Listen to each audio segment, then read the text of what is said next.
This simple fix for an overflowing toilet can get you sorted real quick without having to buy any new parts, but don't make the same mistake a lot of homeowners make by yanking the lid off.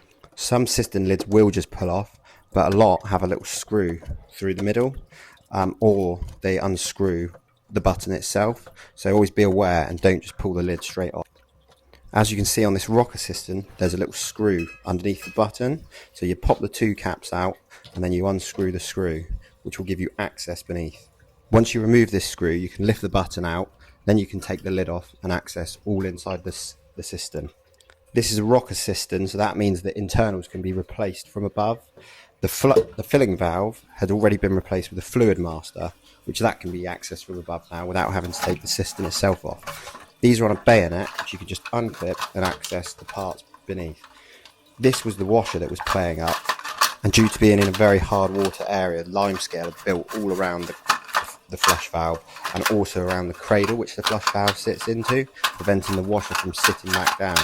So I freed it all up, and then what I did is take the washer off. There's this little clip here that you can just pop off. Sometimes you can get these washers out without removing the clip because they get brittle, but on this occasion I just popped it off, took the washer out, gave it a nice clean up. Sometimes I flip them over, but on this occasion I didn't bother. As you can see, that nearly fell into the toilet there, which was not ideal. So here I just took the washer off. Always inspect them. Sometimes they bubble. When they bubble and perforate, that can be a bit of a pain, and then you need to replace them really. Pop the washer back on after I've washed off all the limescale, put the little clip back on, and then, as I said before, it's on a bayonet. You can just clip it back in.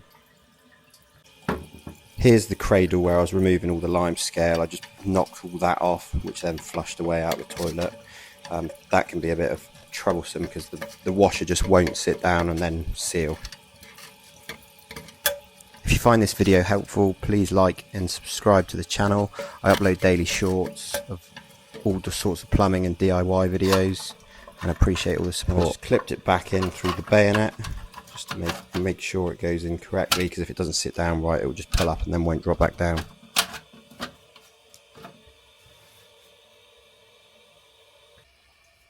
You can see where the limescale is all built up around the cistern. This is obviously dependent whether you live in a hard water area or not. I like to give the filling valve a bit of a wiggle as well, just to free up any limescale of that. That wasn't the problem on this occasion. And there you can see no more filling into the pan, so that was sorted.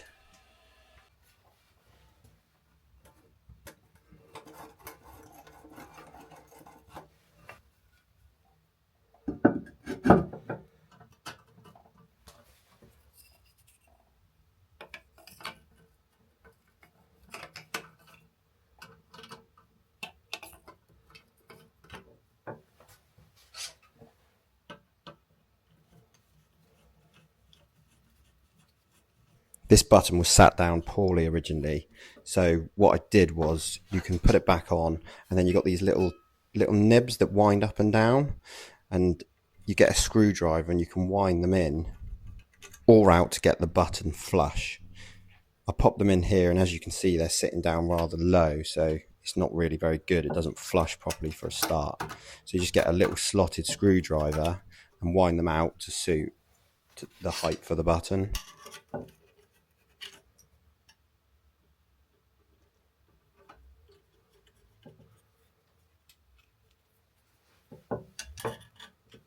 Different flush valves have different mechanisms. Sometimes the button itself winds in and screws on without a screw underneath, or they can be on a cable and the lid will lift off with the cable attached to it, which you can then unclip.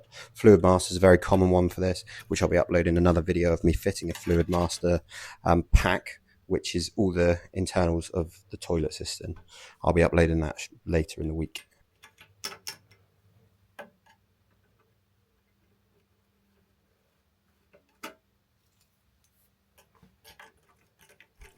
Bit of adjustment, and now as you can see the button sits nicely, good flush, no more overflow.